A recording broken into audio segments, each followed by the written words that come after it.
Hello, and welcome to the Ohio Estate Planning Secret Seminar, What Some Lawyers Don't Want You to Know. I'm attorney Edward Littlejohn, the founding attorney and CEO here at Littlejohn Law.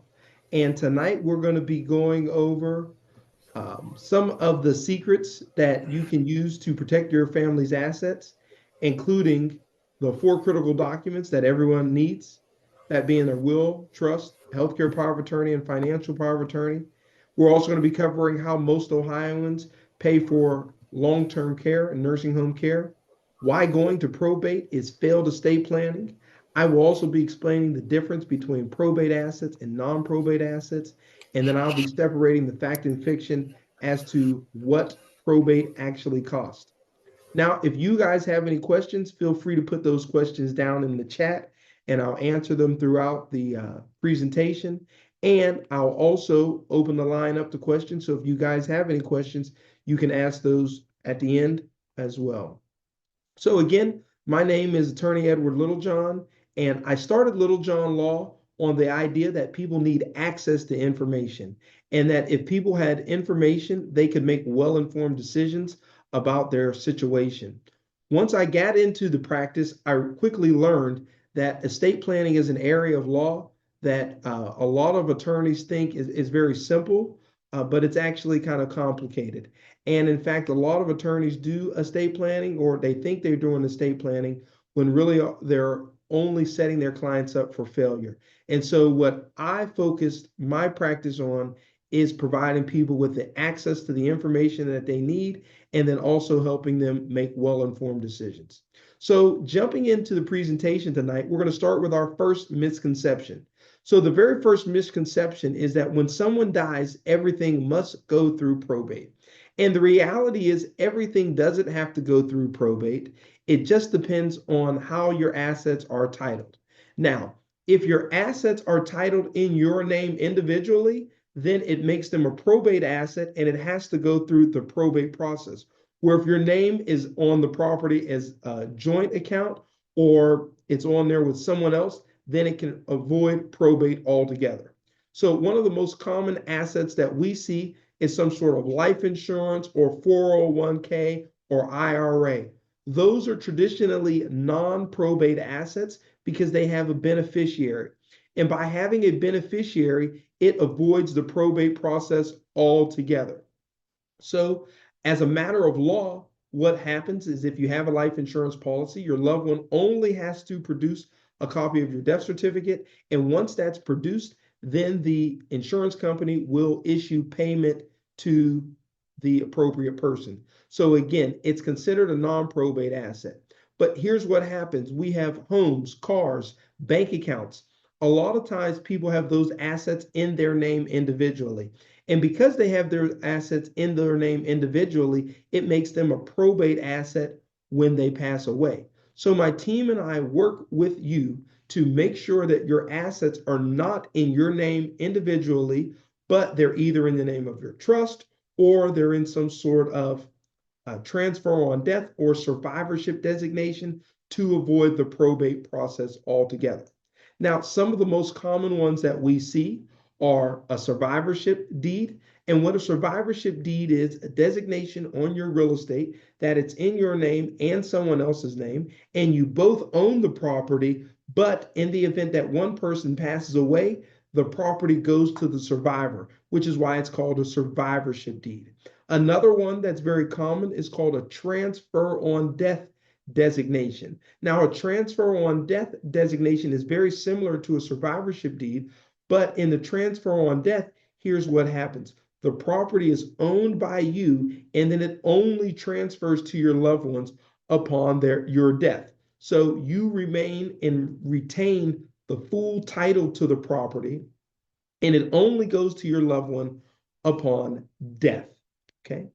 The last would be some sort of payable on death or payable on death for bank accounts. So what we see is it's a designation that you can go into the bank and say, I want this account to be payable on death to my loved one.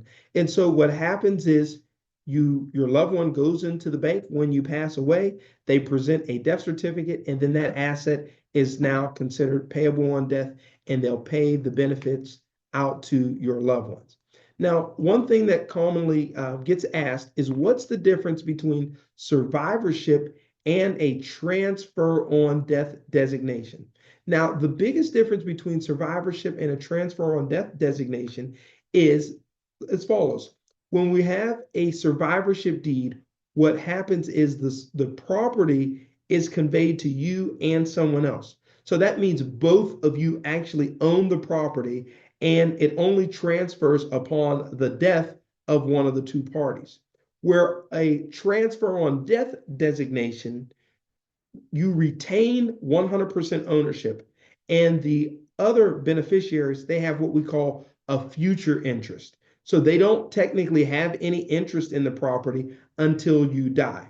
Where in the survivorship, they have an interest in the property today. So if I own a piece of property with my brother in survivorship, both him and I own the property. So if I decide I want to sell it, he too has to sign off on any sales documents, whether it be a purchase agreement or closing document. But if I put that same property as transfer on death to my brother, then I own it 100% outright, and he has a future interest. So he only gets it in the event that I pass away. So one of the first things, like I said, is my team and I spends time working with you to identify what assets you have and how they're titled so that we can determine what happens to your assets in the event that you pass. So the first misconception recap is thinking everything must go through probate court when you die. And the reality is it doesn't. It just depends on how it's titled. And if it's titled in the deceased name individually, then it is going to probate court. Hope that makes sense to everyone. The next misconception that we see is thinking that there's enough time for planning. That's our second misconception. So far too often, my team are working with families who either didn't do any planning or they waited too late to do some planning. And here's the scenario that seems to happen that we kind of get ourselves into. Somebody will call in and they say, hey, my loved ones had a stroke and they need a guardianship. We need the probate court to appoint somebody to be their guardian. Now, the guardianship comes in two kind of phases. Part one is a guardianship of the person, or you can have part two, which is a guardianship of their finances. Okay. So we call that the estate. So you can have a guardianship of the person or a guardianship of the estate. Most of the time when somebody requests a guardianship, they're looking for one of the person as well as their estate. And here's what's happened on multiple occasions. A potential client has contacted us and they've requested that we set up a guardianship for them. And in the process of them hiring us and then getting everything prepared, their loved one passes away. You see, if you're doing a guardianship, the probate court normally sets things out about 90 days to have the guardianship hearing. In that hearing, you have to present evidence that the person who needs a guardian is incompetent and they can't make any decisions for themselves. And you need to have that supported by some sort of doctor or some sort of psychiatrist to state that they cannot make their decisions on their own. And so one of the things that we see is just the delay in the process between the processing of the paperwork and a decline in health of the person in need of a guardianship. So one of the things that we recommend that people do time and time again is to get what's called a power of attorney. Now, a power of attorney is a legal document that designates someone else to make healthcare and financial decisions for you. You can have two different power of attorneys, someone to make healthcare decisions for you and someone else to make financial decisions for you if you have different people to make those decisions, or you can designate the same person to make both healthcare and financial decisions for you. Now, here's the interesting thing about the second misconception. If you designate someone to be your healthcare or financial power of attorney, then the probate court will not appoint a guardian because the probate court, as a matter of public policy, they look at it and say, okay, when you were in your sound mind, you designated this person to be able to make the healthcare and or financial decisions for you. So we're going to honor that. We're not going to change that unless you can show by clear and convincing evidence that the power of attorney is violating their duties.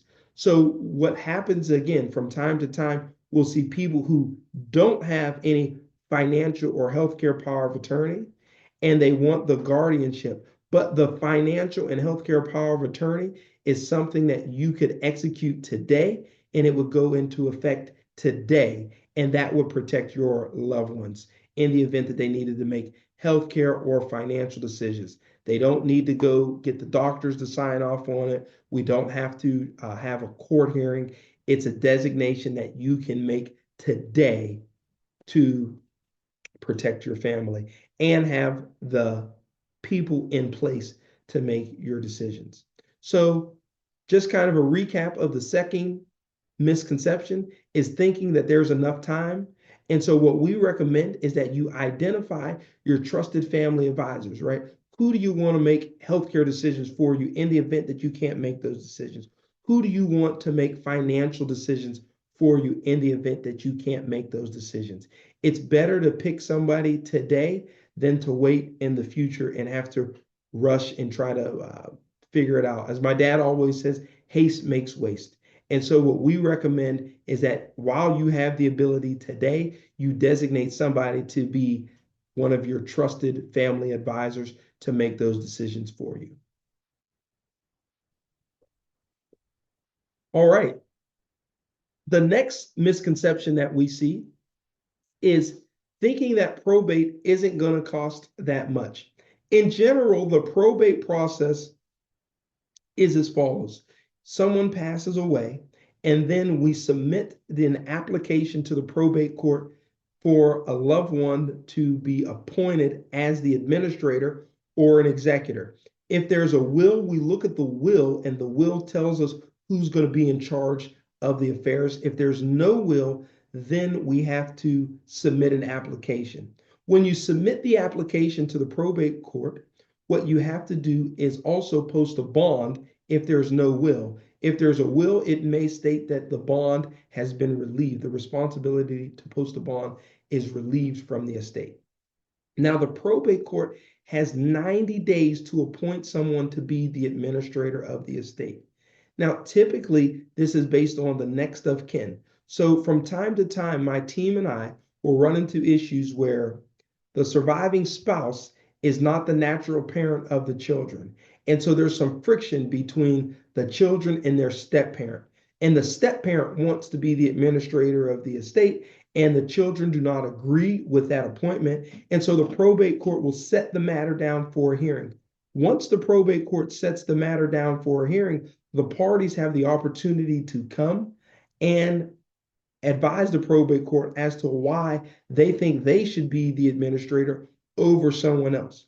Once that probate court designates someone to be the administrator of the estate, they issue what we call letters of authority. Now, these letters of authority are what I call a magic key, because that letter of authority will allow you to enter into any bank account and access any assets that the deceased may have. Again, it allows you to enter in any bank account, life insurance policies, 401ks, IRAs, annuities, any financial accounts that the deceased has. You now have access to it once you get that letter of authority. It will also allow you to take possession of any real property, any vehicles, and any other assets. You can take physical possession of them simply by getting that letter of authority. Once that letter of authority is issued, about 90 days later, the probate court expects you to file an inventory and an appraisal. So an inventory and appraisal is a list of all the assets that the deceased has.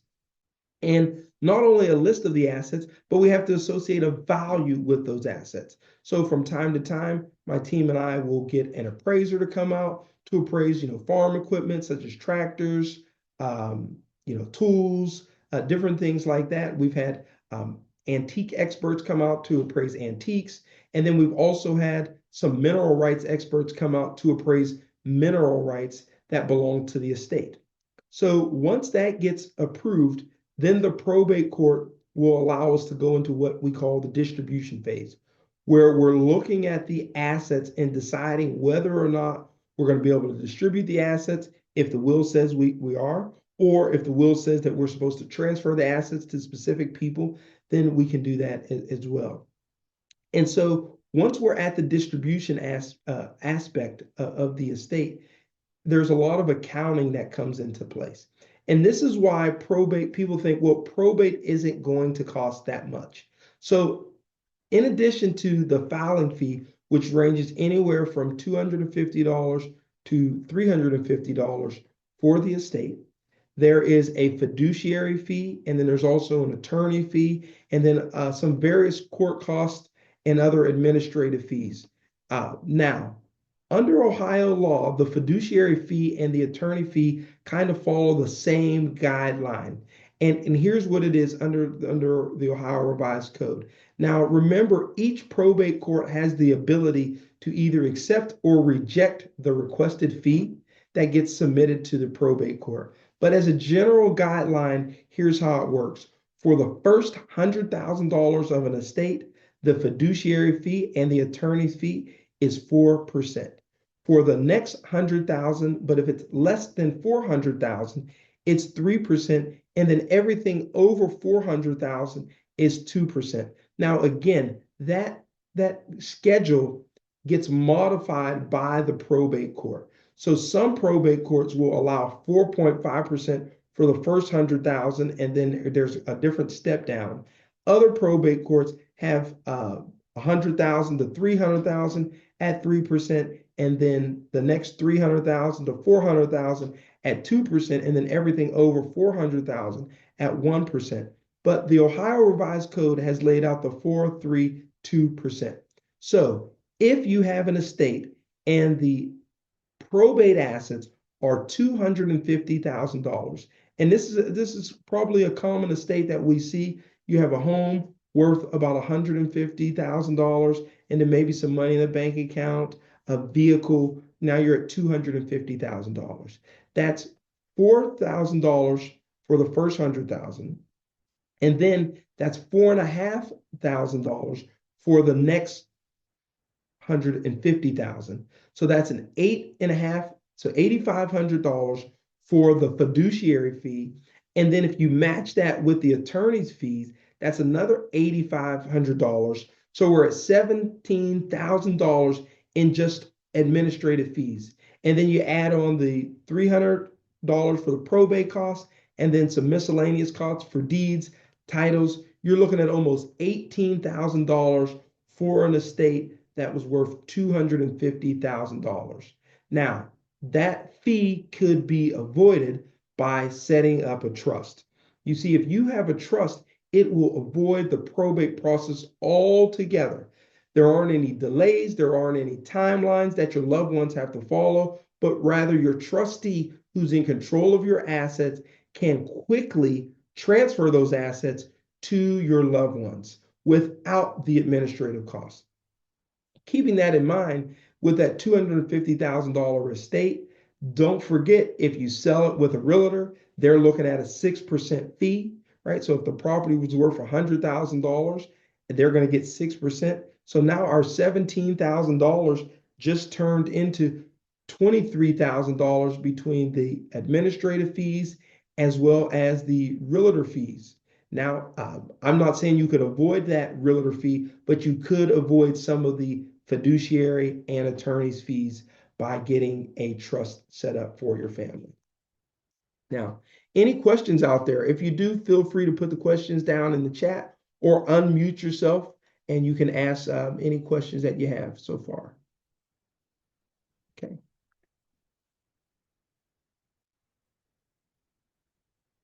Nope, seeing no questions, I'm going to move on to the next misconception. Now, our next misconception is thinking that Medicare will cover everything.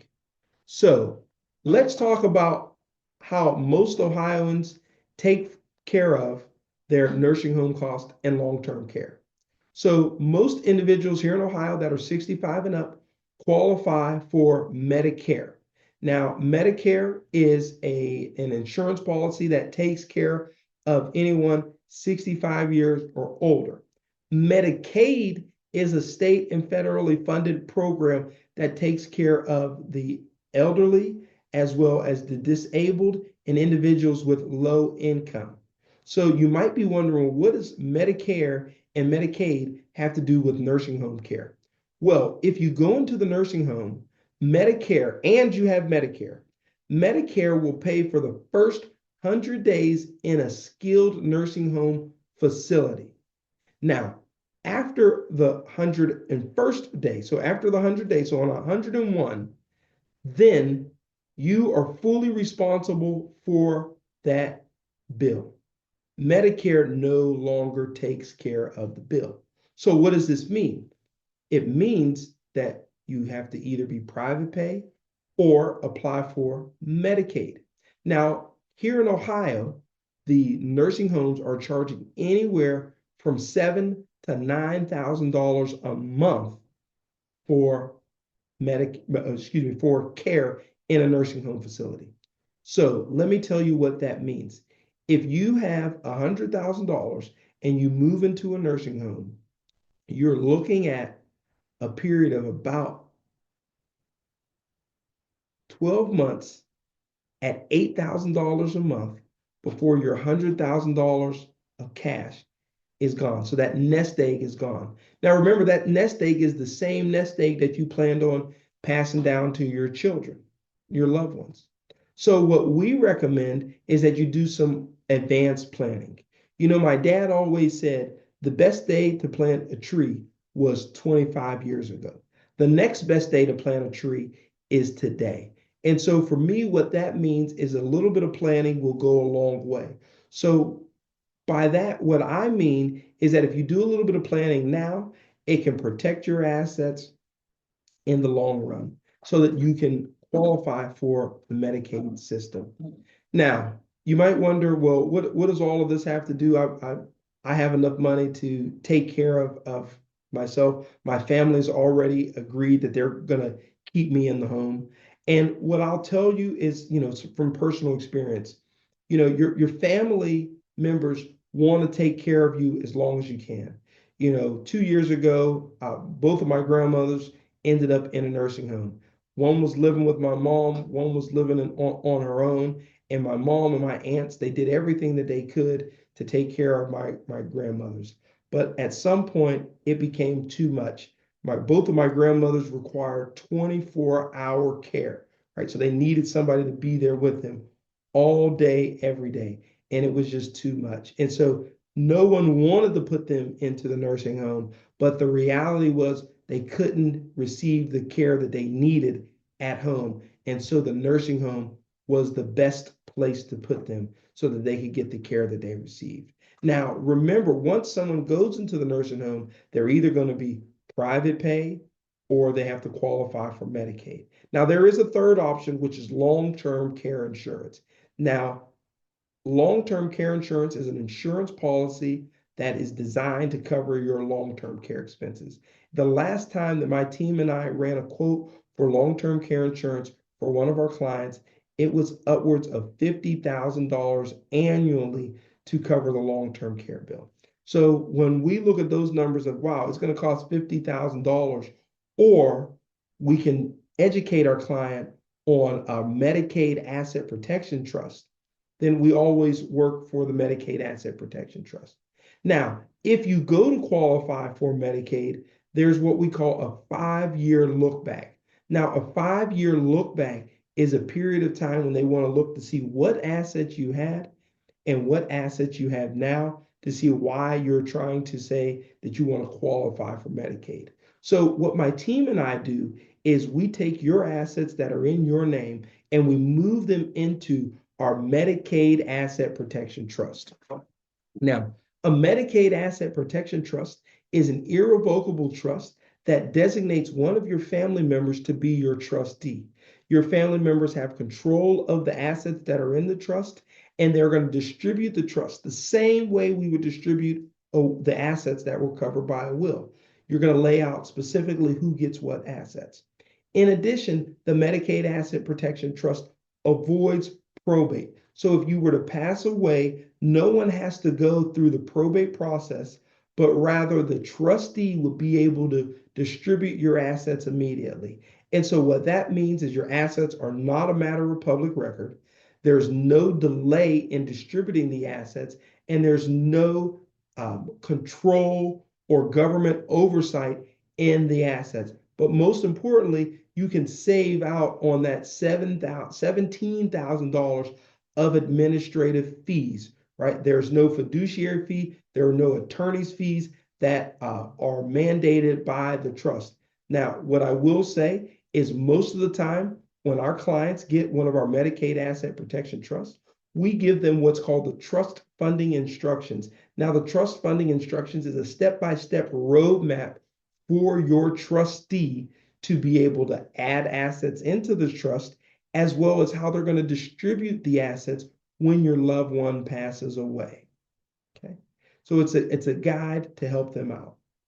So circling back to the beginning, and I want everybody to remember the 4 most critical documents that you need are a trust, a will, a financial power of attorney, and a healthcare power of attorney. Now, remember, the healthcare and financial power of attorney are legal documents that designate someone else to make healthcare and financial decisions for you.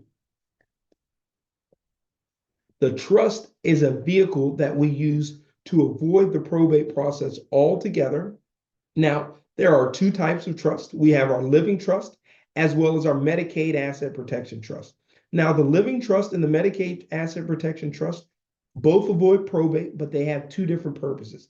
The living trust protects all of your assets from the probate court process. It allows us to transfer the assets very smoothly, but what it doesn't do is protect the assets from nursing home costs or long-term care costs, where the Medicaid asset protection trust does everything that the living trust does, but it also gives you that added layer of protection. And the last document that we recommend that everyone has is a will. Now, the reason why we recommend that everyone has a will is because, like I said at the beginning, probate assets are assets that are in your name at the time of you die. So we create what we call a pour-over will that says if there's any assets that are in your name at the time of your death, they get poured over into the trust before anything happens, before they get distributed. And we use that pour-over will as our catch-all to make sure that all of your assets are into your trust before they get distributed. So if you don't know by now why going to probate is failed estate planning, let me tell you, it doesn't make sense to spend all this time and money getting your affairs in order and then sending your family to probate court, right? If you send your family to probate court, you're guaranteeing that creditors are going to be able to make claims against the estate, that there's going to be a fiduciary fee that's paid, as well, most likely an attorney fee that's paid. And again, if you have $250,000 worth of assets, you are guaranteeing that your family is going to pay at minimum $17,000 in administrative fees just to administer the estate. And what's the point of doing all this planning if your plan is for the probate court to take a big pound of flesh? So what we recommend is that you avoid probate court at all costs. But my team and I is here to help you navigate the probate court process in the event that you need to navigate the probate court. Does anyone have any questions out there? Hopefully I didn't put you guys to sleep tonight.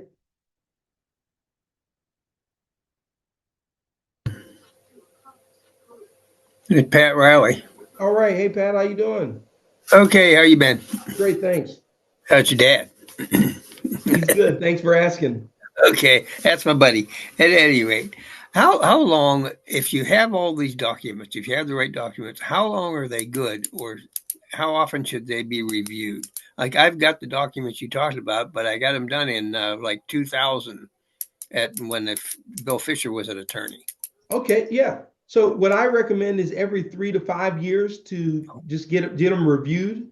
Doesn't mean anything need to be changed, but we recommend that they get them reviewed. And the reason why we recommend that they get reviewed is because We need to know about were there any deaths, any births, any divorces, right? Did you have any new assets? Because one of the things that we see time and time again is when my team and I set up a trust for somebody, we do the initial funding of the trust. So we set up a trust, we'll put your home in the trust, we'll help you open up a bank account so that those two assets are in the trust, your money and your home, because those are the most largest assets that you have. Then what happens is they go out and they get another bank account or they buy another home and they fail to put it in the trust. And so when they pass away, they passed away with some assets in trust and some assets outside of trust.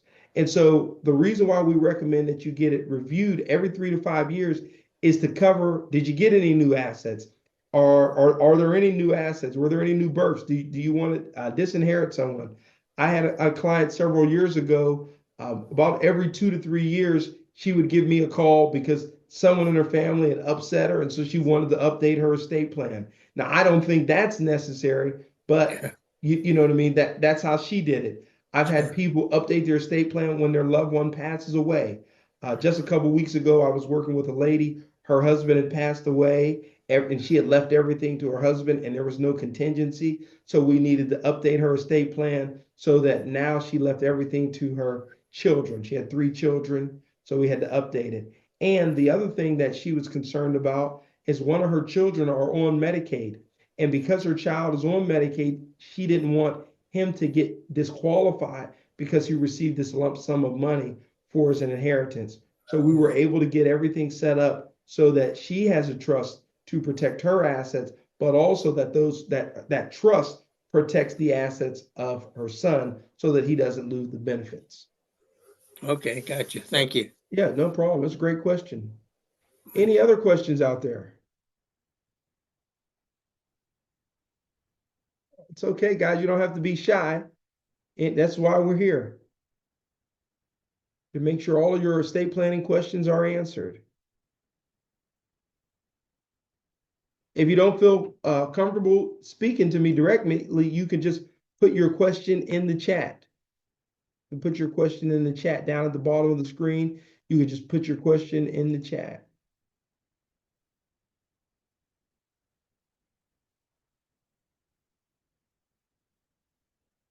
So you might be wondering, well, what does it look like to work with my team and I? So the very first thing that we do is we sit down with you and we'll identify both the probate assets and the non-probate assets and your overall goal and what it is that you want to accomplish. Once we have that kind of the framework of your assets, how they're titled, and what you want to happen with your assets, and we identify your goals, will work with you to identify what we call your trusted family advisors. These are your property managers and your decision makers. Who do you want to be able to make financial decisions for you in the event that you can't make those decisions? Who do you want to make healthcare decisions, right? One of the things that we like to make sure that all of our clients have is somebody to make those financial decisions and then an alternate, as well as somebody to make healthcare decisions and an alternate decision. alternate agent.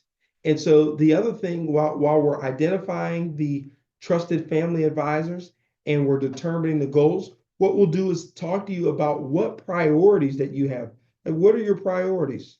Are you more concerned with avoiding probate? Are you concerned with the nursing home care costs? Are you concerned with your loved ones and kind of, their situation? Because I'll be honest, a lot of our clients look to make sure that their assets are protected to make sure their son-in-law and daughter-in-law don't inherit, right? They want to make sure, as one of our clients requested, they have what we call bloodline trust, that the assets only go to members that are within the bloodline and not outside of the bloodline. The next thing that we'll do is my team and I will execute new legal documents and transfer assets. That includes the signing of the documents and then the funding of the documents. And we do all of this in a way so that you're empowered to have peace of mind and to know that all of your affairs are in orders. You see, a lot of people go through death once, maybe twice in their life. We've gone through it hundreds, almost thousands of times with our clients, right? We've helped them navigate the process from start to finish. And one of the most refreshing things are when we've worked with somebody and we put a plan in place and then their loved one passes away and it's a very easy transition on them. Just last week, I was working with a client whose husband passed away in the fall of 2024. And it's just a huge burden on her to have to deal with all of the updating of the oil and gas accounts, the bank accounts, all of this stuff. And so she just came to our office and she just dropped off a bunch of documents so that we could help her out in this transition. And the relief and peace of mind that she was given is truly priceless. And so that's why we do it, so we can help people make well-informed decisions and ease their pain. Dealing with the loss of a loved one is hard enough. To have to deal with all of this, in addition to that, is extremely difficult. And the last thing I'll add to that is far too often we see families fighting over assets because there was no plan. Whether there's a stepchild or someone who's stolen assets, or someone who believed that mom and dad specifically wanted to give the tractor or the car or the bank account or the firearm to them, but it's not documented anywhere, creates so much discord between the family members. And we want to keep that as smooth and as easy on the family as possible. You wouldn't believe how many of my current real estate litigation and probate litigation cases are between family members because mom and dad are no longer here to keep the peace between the children, right? And these aren't little kids, these are adults, 60 and 70 years old. So remember, our goal is to help you make a well-informed decision. If you are interested in scheduling a complimentary needs assessment with our team, I'm going to add the link here to the chat where you can click this link and you'll schedule a meeting with one of our team members. They'll be able to go over a little bit of what I talked about to help you figure out if this is something you need to update. The other thing, if you have an estate plan right now and you want it reviewed, give us a call, use that link, and we'll put you into our complimentary estate plan review process where we can review everything that you have, identify your goals, and find out if the current plan actually meets your goals as you want it to happen. And lastly, I see we have another question in the chat. Yes, individuals that are in West Virginia, yes, we can provide some assistance. We have some other attorneys that we work with that'll help us get your plan in order. So if that's something that you're interested in, please schedule a call with us and we'll see what we can do in terms of connecting you with one of our colleagues to get your affairs in order. Any other questions out there?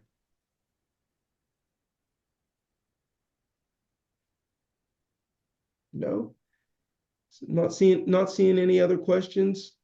All right, just gonna go back through one more time. Misconception number one is thinking that everything has to go through probate, when the reality is everything doesn't have to go through probate. It just depends on how it's titled. Misconception number two, thinking there's enough time for planning. There isn't.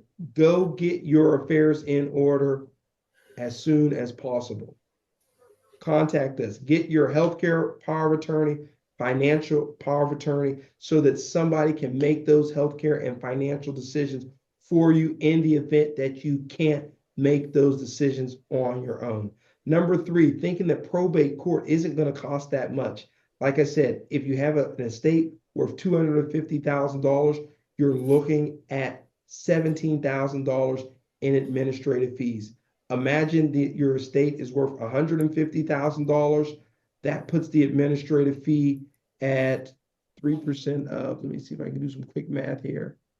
4,500. What was that? About 4,500. Yep. About 4,500. 4,500. So that's $4,500 fee right there. In addition, Medicare will take care of everything. That's the fourth misconception. Medicare will not take care of everything. I didn't share this with you guys earlier, but I remember it was about 6 years ago, client, 86 years old, in the nursing home, 101st day, hit at the time was 5 p.m. on Friday night, and she had to be kicked out of a nursing home. And her niece had to go pick her up and was in a panic, all because the time ran out.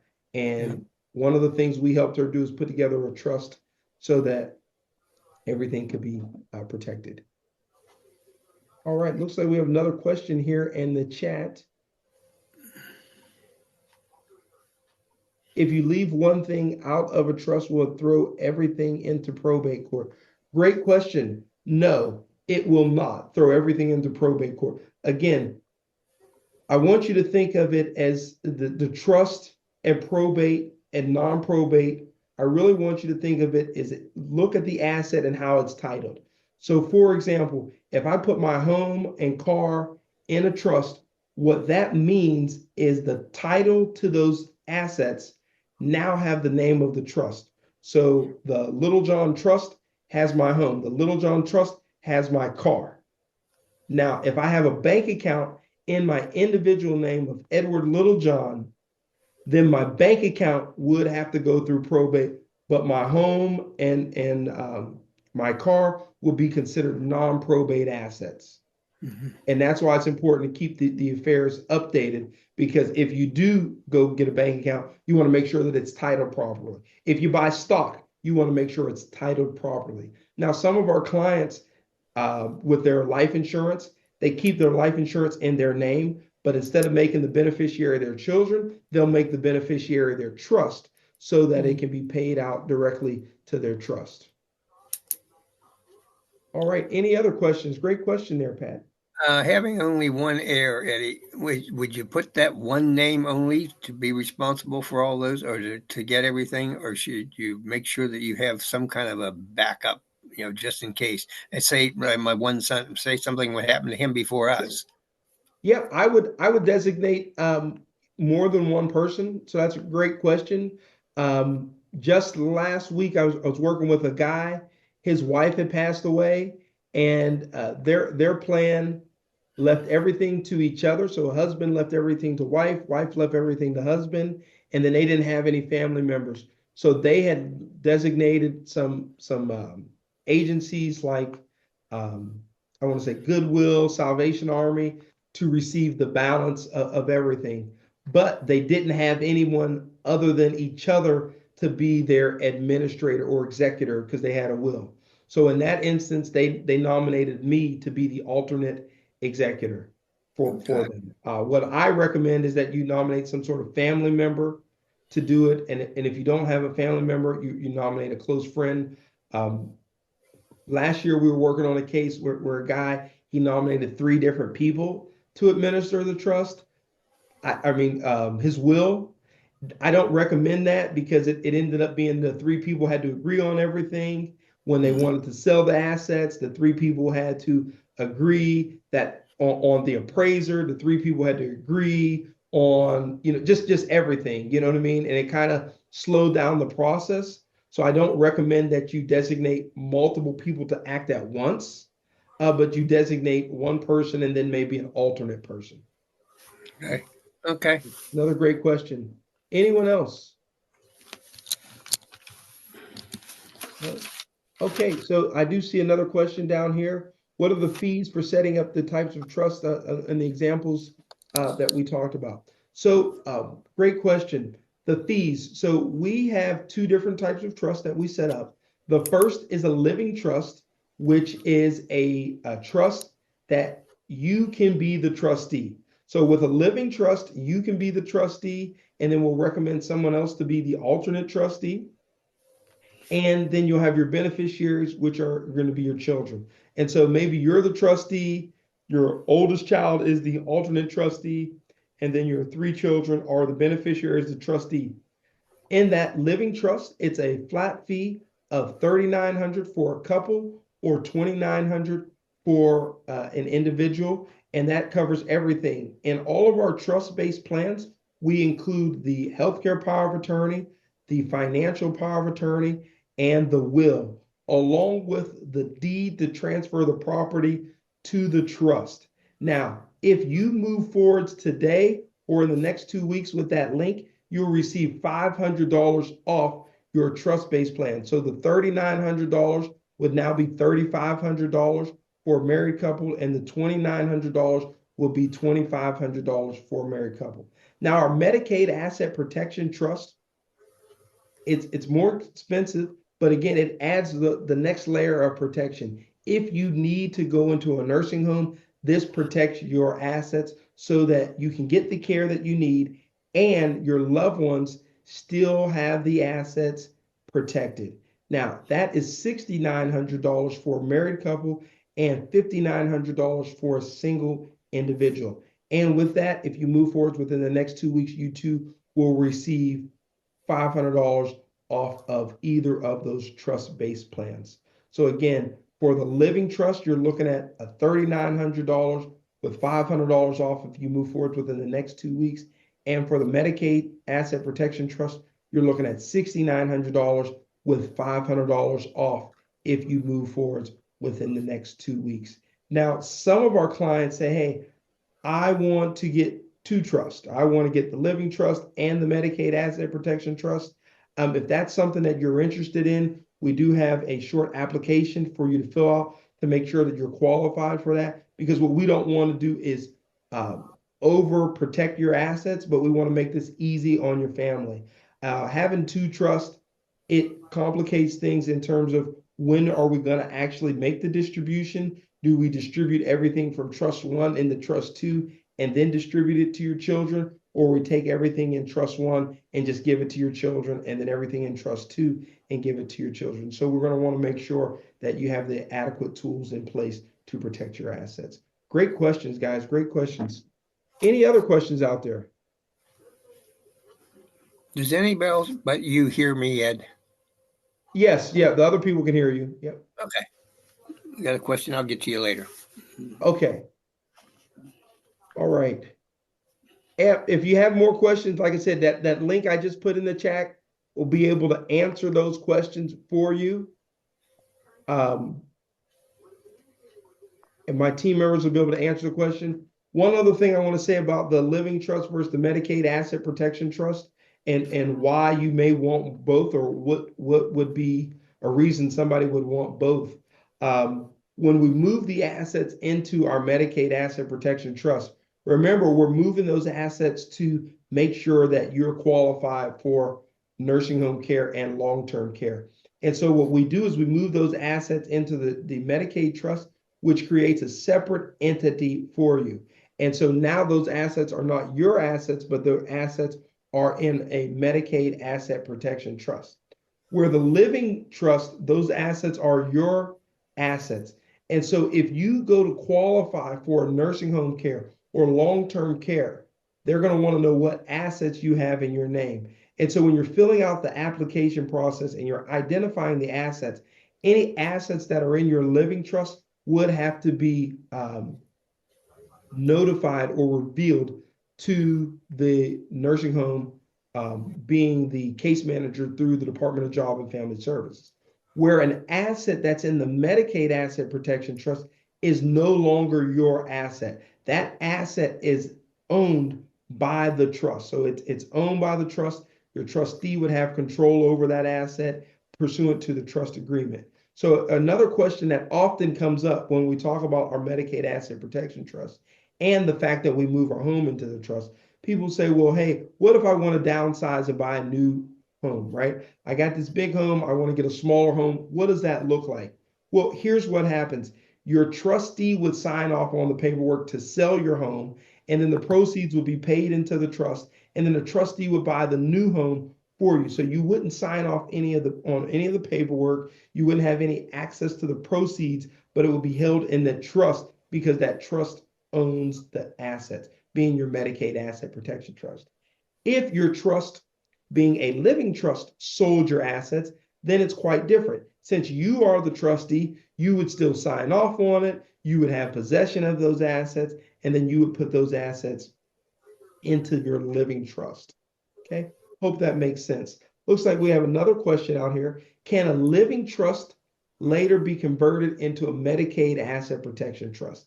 Yes, a living trust can be converted into a Medicaid asset protection trust, which is why it's very important for you to have those trusted family advisors, because in theory, what's going to happen is you're going to be in a situation where you have the assets and now we need to get them over to a Medicaid asset protection trust. And so in order to get them into the Medicaid asset protection trust, either you're going to have the cognizant ability to transfer those assets, or you're going to need your trusted financial family advisor to transfer those assets for you.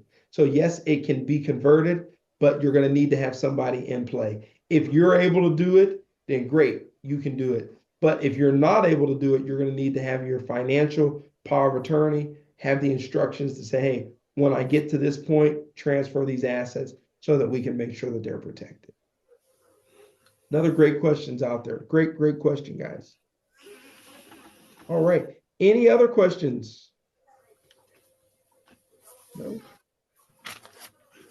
All right. I'm not seeing any questions, but I'll keep it open for a few more minutes to see if there are any other questions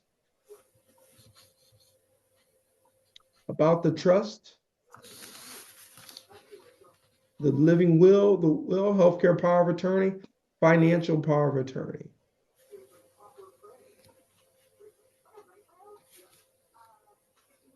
All right, seeing that there aren't any more questions, I want to thank you guys for attending tonight's seminar. And remember to use the link to book an appointment within the next 2 weeks, and you will get $500 off of your trust-based plan. And as always, remember, where there's a will, there's a way. Where there's no will, then there's probate. But the best plan is a trust plan. And guess what? I'm your trust man. Hope to hear from you soon. Bye, guys. Okay, bye, Ed. Bye.